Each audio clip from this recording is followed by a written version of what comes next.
সর্বাত্মক সহযোগিতা করব। ঠিক আছে? সর্বাত্মক সহযোগিতা করব। বিভিন্ন কৃষকবৃন্দ আপনাদের সকলকে অবগত করতে চাচ্ছি যে আমাদের বিয়ানীবাজার উপজেলা কৃষি অফিস এই নামে কিংবা বিভিন্ন দাতব্য সংস্থা যেমন রেড ক্রিসেন্ট বাংলাদেশ সোসাইটি কিংবা সমাজসেবা উপজেলা পরিষদ এইরকম নামেও বিভিন্ন কৃষকদেরকে ফোন দিয়ে বিভিন্ন নাম্বার থেকে ফোন দিয়ে যদি আপনাদের কাছ থেকে কখনো তারা বলে যে আমরা আপনাদের কিছু সার দেব, চারা দেব, কিছু বীজ দেব, এই ধরনের তথ্য দিয়ে তারা যদি কোনো ধরনের বিকাশ নাম্বার বা কোনো ধরনের ফোন নাম্বার দিয়ে থাকে, তাহলে আপনারা দয়া করে এই বিকাশ নাম্বারে কোনো ধরনের টাকা প্রদান করবেন না। কারণ এই নাম্বারগুলো হচ্ছে ফ্রড বাস। বিভিন্ন ধরনের দাতব্য সংস্থা থেকে তারা ফোন দিয়ে যারা কৃষক, যারা অনেক কিছু বোঝে না, পড়তে পারে না, জানে না, তাদের কাছে ফোন দিয়ে বিকাশে অনেকে টাকা নিচ্ছে। অলরেডি আমাদের তিলপাড়া ইউনিয়ন এবং আমাদের লাউতা ইউনিয়নের দুজন কৃষক এই প্রতারকদের কাছ থেকে পরে তারা বিকাশে তাদেরকে টাকা সেন্ড করেছে। পরবর্তীতে আমরা দেখেছি যে এরা আমাদের অফিসের কেউ না, কোনো দাতব্য সংস্থার কেউ না, এরা একদম ধান্দাবাজ এবং ফ্রডবাজ। এই জন্য আমরা সকল বিয়ানীবাজার উপজেলার কৃষকদের এই বিষয়টা অবগত করতে চাই। এই ধরনের নাম্বার থেকে বা এই ধরনের পরিচয় দিয়ে যদি কেউ আপনাদের কাছ থেকে সার বীজ দিবে বলে বিকাশে, নগদে কিংবা রকেটে কোনো টাকা চায়, দয়া করে আপনারা কোনো ধরনের টাকা প্রদান করবেন না।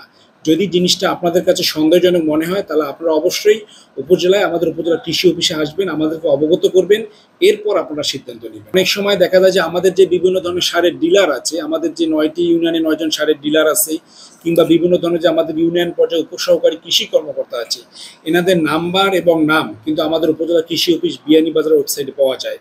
এখন দেখা যাচ্ছে বিভিন্ন জন যারা এরকম ধান্দাবাজ করে তারা আমাদের ওয়েবসাইটে ঢুকে এইসব ডিলারের নাম এবং নাম্বার কিংবা আমাদের উপসহকারী কৃষি কর্মকর্তার নাম এবং নাম্বার নিয়ে অনেক সময় এই পরিচয় দিয়েও আপনাদেরকে ফোন দিতে পারি।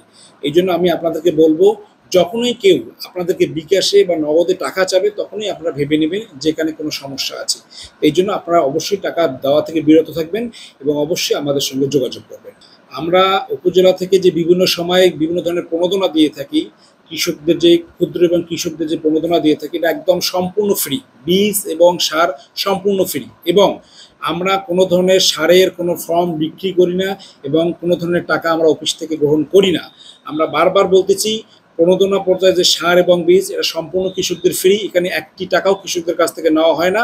কৃষক যদি ব্যক্তিগতভাবে কোনো সার ডিলারের কাছ থেকে কিনতে চায় তাহলে সেক্ষেত্রে নির্দিষ্ট যে সরকারি দাম আছে সে দাম দিয়ে ডিলারের কাছ থেকে সার কিনতে পারে। আমাদের যে 9 জন বিসিএসসি ডিলার এবং সেই সঙ্গে যারা খুচরা ডিলার আছে, বিশেষ করে বিসিএসসি ডিলারদের আমি অনুরোধ করব, যেহেতু সারের বিষয় সেক্ষেত্রে প্রথমেই আপনাদেরকেই ফোন দেবে। ফোন দিয়ে যদি এরকম রেড ক্রিসেন্ট বা সমাজসেবার উপপরিচালক নামে কেউ পরিচয় দিয়ে আপনাদেরকে বলে যে আপনারা দয়া করে কিছু কৃষকের নাম্বার দেন বা তাদের নাম দেন, আমরা তাদের সঙ্গে কথা বলে আপনাদেরকে সার দেব, সেক্ষেত্রে আপনাদের প্রতি আমার পরামর্শ থাকবে যে কোনো ক্রমেই আপনি কৃষকদেরকে উপজেলা কৃষি অফিসার বা উপজেলা কৃষি অফিসের কোনো সংশ্লিষ্ট সারের নাম দিয়ে কোনো ধরনের পরিচয় দিয়ে তাদেরকে কোনো নাম্বার দিবেন না।